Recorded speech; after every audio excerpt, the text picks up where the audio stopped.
प्रधानमंत्री जी, मोदी जी, बहुत सम्मान करता हूं मैं आपका, बहुत सम्मान, लेकिन ये बात जरूर बोलूंगा दोस्तों, मुझे सिर्फ आपका 5 मिनट चाहिए। मैं 5 मिनट से ज़्यादा नहीं लूँगा और आपका टाइम पास कराने नहीं आया। आज मैं मुद्दे की बात करने आया हूँ, समझ रहे हो। कल परसों का यूनिवर्सिटी का आपका नोटिफिकेशन जारी हुआ है। ये परसों की बात नहीं, हर एक यूनिवर्सिटी की बात है और ये हर एक स्टूडेंट की बात है। कल परसों का नोटिफिकेशन जारी हुआ, आप भी पढ़े होंगे, मैं भी पढ़ा हूँ, समझ में आ रहा है। तो इसमें मैं ये बात नहीं करने आया कि आपको जमा कैसे करना है आंसर शीट, मैं ये बात करने नहीं आया हूँ कि आपको क्वेश्चन पेपर कैसे मिलेगा, मैं ये बात नहीं करने आया हूँ कि उसको हम कैसे पोस्ट ऑफिस के थ्रू भेजेंगे। मैं ये बात करने आया हूँ, क्या आपने एग्ज़ाम फॉर्म भरा है, क्या आपने एग्ज़ाम फॉर्म भरा है, और एग्ज़ाम फॉर्म भरे होंगे तो आपने फीस भी जमा किया होगा। किस चीज़ का फीस दिया है? हम फीस देते हैं कि हमें जो है एग्जाम में आंसर शीट मिलेगा, हम फीस देते हैं कि हमें क्वेश्चन पेपर मिलेगा, हम फीस देते हैं ताकि वहाँ जो टीचर ड्यूटी लगता है उसको उसका ड्यूटी का पैसा मिले, हम फीस देते हैं ताकि उन टीचरों का ट्रेवलिंग का फीस मिले। तो फिर हमारा फीस का क्या हुआ? एवरेज स्टूडेंट चाहे वो बीए स्ट्रीम का हो, चाहे आपका बीएससी का हो, कोई भी हो, वो 1000 से लेकर के 2000 का आपका एग्जाम फीस दिया है। ये आप भी जानते हैं, ये आप भी जानते हैं। और सिर्फ पंडित रविशंकर यूनिवर्सिटी में 5 लाख स्टूडेंट है। अब 5 लाख का आप औसत 1500 मानेंगे एक स्टूडेंट का, तो मल्टीप्लाई कीजिए स्टूडेंट। यदि आपका मैथ्स कमजोर होगा तो मैं बताता हूं 75 करोड़ होता है, 75 करोड़। सुनो, और मजे की बात अब सुनते जाइएगा, यहां पे नहीं रुकता है, यहां पे नहीं रुकता है। उसके बाद आप क्या कर रहे हो, आपको अपना आंसर शीट लेना पड़ेगा। A4 साइज का कॉपी मैं खरीद के लाया हूं, अभी A4 साइज का कॉपी खरीद के लाया हूं। मुझे कितना पड़ा, 6 सब्जेक्ट है, मेरा 6 सब्जेक्ट बचा हुआ है, मुझे 200 रुपये पड़े हैं। और ऐसे ऐसे भी स्टूडेंट हैं, फर्स्ट ईयर वाले स्टूडेंट का भी 9-9, 10-10 पेपर बचे हुए हैं, मतलब उनको 300-400 रुपये पड़ेगा सिर्फ A4 जो है आपका कॉपी, समझ रहे हो। ये यहाँ नहीं, उसके बाद हम इसको जमा करने जाएंगे पोस्ट ऑफिस।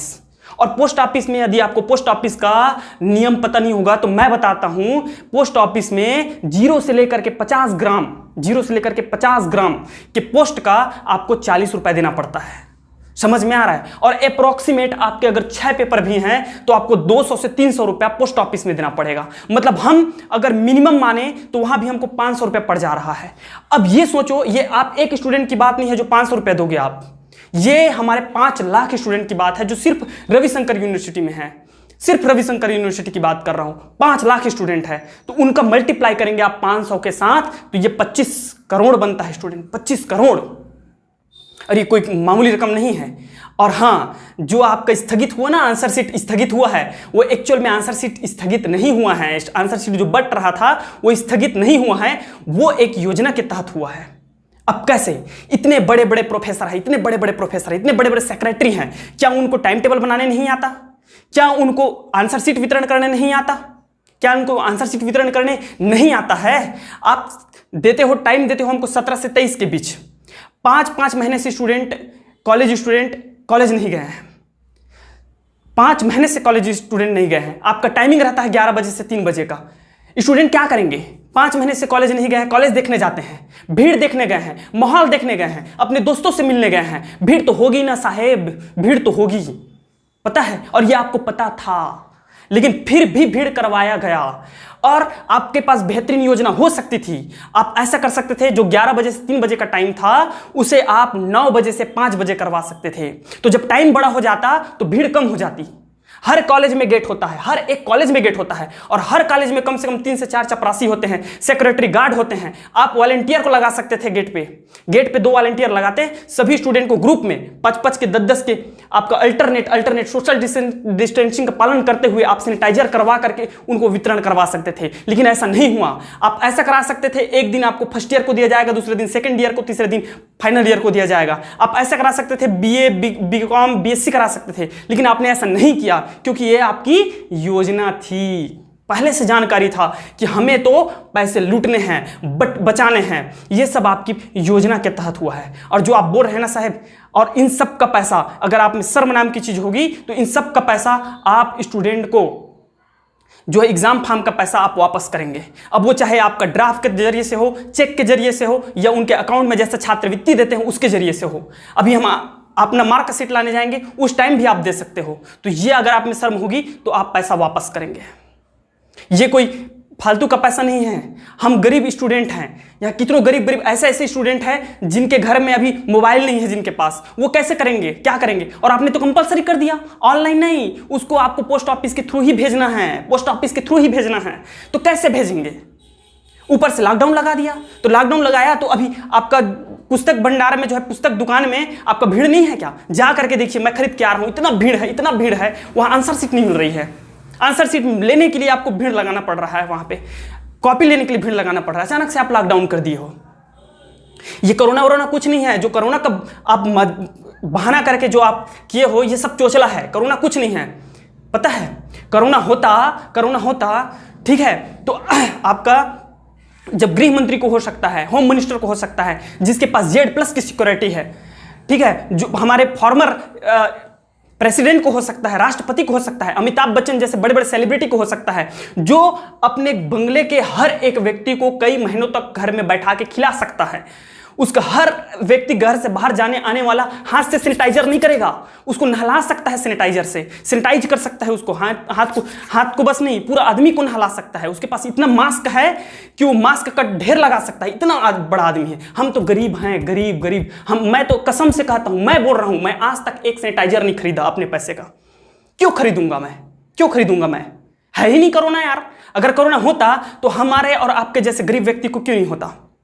मेरे गांव जहां पे है वहां से हर रोज 10 आदमी भाटा पड़ा जाता है, हर रोज 10 आदमी भाटा पड़ा जाता है, जो कि एक डिस्ट्रिक्ट है छत्तीसगढ़ का, जहां रेलवे लाइन है, ठीक है। हर दूसरे दिन मेरे गांव का बिलासपुर जाता है हर दूसरा व्यक्ति, हर चौथे दिन हमारे गांव से रायपुर से आना जाना करता है। इतने सारे इवेंट्स हो गए, इतने सारे छठी का कार्यक्रम हो गया, शादी हो गया, तीज त्योहार निकल गए, इतने सारे गणेश का फेस्टिवल निकल गया। किसी को तो हुआ रहता मेरे गांव से, किसी को तो हुआ रहता। इतने लोग घूम रहे हैं, मैं 4 महीने से मैं खुद घूम रहा हूं, क्या झूठ बोलूंगा आपको, मैं खुद घूम रहा हूं, डेली का भाटा पारा जाता हूं, डेली का बिलासपुर जाना आना चल रहा है मेरा। मुझे तो कोरोना नहीं हुआ। अगर इतना बड़ा बीमारी होता तो घरों घर में लाश निकल रही होती है भी। समझ रहे हैं जिस तरीके से आपने बनाया है, ठीक है। और हमारे काका जी, दाऊ जी, भूपेश बघेल जी, आपने कितना बढ़िया स्टेटमेंट दिया था घोषणा पत्र में कि दारू भट्टी बंद करवा देंगे, दारू भट्टी बंद करवा देंगे। क्या हुआ आपका दारू भट्टी का? क्या हुआ दारू भट्टी का? सब कुछ बंद है, लॉकडाउन में सब कुछ बंद है, लेकिन आपका दारू भट्टी चल रहा है। वहां से आज तक कोरोना पेशेंट नहीं मिला, आज तक कोरोना पेशेंट नहीं मिला, ताज्जुब की बात है। और आप जाके देखिए, सबसे ज्यादा भीड़ के जहां पर है तो वो है दारू भट्टी, वहां से आज तक कोरोना पेशेंट नहीं मिला। क्यों? क्योंकि ये सरकार का व्यापार है जनाब, सरकार का व्यापार है। हाँ, कोरोना होती है, कब होती है पता है? कोरोना होती है सैलून खोलने से, कोरोना होती है डेली नीड्स का किराना दुकान खोलने से, कोरोना होती है इलेक्ट्रॉनिक का दुकान खोलने से, कोरोना होती है मोबाइल शॉप और पुस्तक भंडार खोलने से। क्यों? क्योंकि ये गरीब का व्यापार है, गरीब का। दारू भट्टी सरकार का व्यापार है और ये हमारा गरीब का व्यापार है। तो गरीब के व्यापार से कोरोना होती है, सरकार के व्यापार से कोरोना नहीं होती। दाऊ जी, बहुत अच्छे से जानता हूं आपको, बहुत बड़े बड़े डिंगे हाँकते हैं, बहुत बड़े बड़े डिंगे मारते हैं। और केंद्र सरकार, हमारे आदरणीय प्रधानमंत्री जी मोदी जी, बहुत सम्मान करता हूं मैं आपका, बहुत सम्मान। लेकिन ये बात जरूर बोलूंगा, आज तक इतनी बेरोजगारी नहीं आई, आज तक बेरोजगारी नहीं आई जितनी आपके कार्यकाल में बेरोजगारी आया है। ये तो कोरोना एक बहाना है। आप निकाल के देखो, एक डाटा निकाल के देखो, फरवरी के महीने में आज तक के इतिहास में सब बेरोजगारी अपने चरम पर थी, बेरोजगारी अपने चरम पर थी। और जैसे ही कोरोना आया, एक बहाना हो गया कि हमारे यहाँ तो कोरोना आ गया है इसलिए सबका रोजगार छूट गया।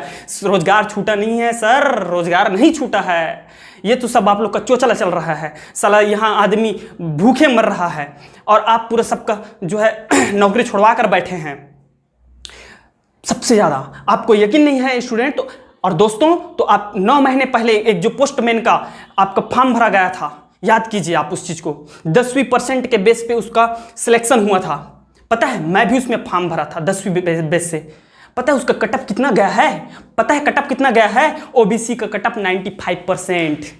समझ में आता है? 99% वाला, जिस देश का 99% वाला स्टूडेंट पोस्टमैन के लिए जब भरता है तो सोच सकते हो उस देश में बेरोजगारी का क्या आलम है, क्या आलम है उस देश में बेरोजगारी का, जहां 99% वाला स्टूडेंट पोस्टमैन के लिए अप्लाई करता है।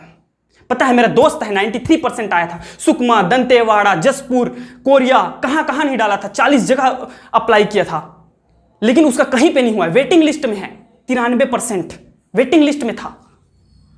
ये है बेरोजगारी का आलम, समझ रहे हो। और ये सब चोचला चल रही है, करोना है, करोना है, करोना है, करोना है। करोना कुछ नहीं है मेरे दोस्त, ये सब सरकार लोगों का चल रहा है, जो भी चल रहा है। अगर शर्म आती है तो रोजगार, और हम भी मूर्ख हैं, हम भी मूर्ख हैं। हम पड़े हैं आईपीएल के पीछे। आईपीएल देखो बेटा, आईपीएल देखो। अरे ठीक है, मैं खेलने वाले से मैं नफरत नहीं करता, क्रिकेटर अपना काम कर रहे हैं, लेकिन आप अपना काम करो। आप स्टूडेंट हो, आप पढ़ाई करो। वो खेल रहे हैं, वो देश के लिए खेल रहे हैं, वो अच्छी है। वो उनको शोभा देता है कि वो भारत माता की जय बुलाते हैं, क्योंकि वो आईपीएल खेल रहे हो, वो देश के लिए खेल रहे हैं। लेकिन आप क्या कर रहे हो? चेयर कर रहे हो। अच्छी बात है, चेयर करना अच्छी बात है, लेकिन इतने तादाद में हमारे देश में आईपीएल के पीछे भागे पड़े हैं युवा कि हमारा देश गर्त में जा रहा है, और बोलते हैं हमारे देश को विश्व गुरु बनाएंगे। खाकर विश्व गुरु बनाओगे आप। रिया चक्रवर्ती के पीछे पड़ा है, सुशांत सिंह राजपूत के पीछे पड़ा है। मैं सम्मान करता हूं सुशांत सिंह राजपूत का, लेकिन हम एक युवा के पीछे भाग रहे हैं 4 महीने से। और आप देखो कितने बेरोजगार युवा यहां फांसी लटक के मर गए हैं। नोएडा की बात बता रहा हूं, जितना वहां कोरोना पेशेंट में नहीं मरा है, उससे कहीं ज्यादा युवा बेरोजगार के हालत में फांसी लटका के मरे हैं। इस चीज का डाटा नहीं है सरकार के पास। जितना कोरोना में नहीं मरा है, उससे कहीं ज्यादा बेरोजगारी में मरा है। हम एक लड़के के पीछे भाग रहे हैं, सुशांत सिंह राजपूत के पीछे 4 महीने से। और आपके यहाँ हजारों हजार लाखों लाख युवा बेरोजगार होकर के सुसाइड किए हैं, उसके पीछे कोई नहीं देखता, ध्यान नहीं है किसी का। अगर आपको शर्म आती, मैं कोई नहीं कहा कि मोर लाइक करो मोर वीडियो ला, काबर मैं दिल से बनाया हूँ। लाइक करे कोई जरूरत नहीं है, अगर पसंद आई तब लाइक करा, ताकि ज्यादा से ज्यादा झंडे जाए। और इतना शेयर कराओ, इतना शेयर कराओ कि भूपेश सरकार में मत पहुंचे। बिल्कुल नहीं, मतलब भूपेश सरकार सुनाना नहीं है यार, समझ गए। लेकिन हर वो स्टूडेंट तक पहुंचना चाहिए। अगर ये बात सही लगा तो हर वो स्टूडेंट तक पहुंचना चाहिए जो बेरोजगार है, हर वो स्टूडेंट तक पहुंचना चाहिए। देखकर आज कटत है आज, समझ मात है। जय भारत, जय छत्तीसगढ़, जय जोहार।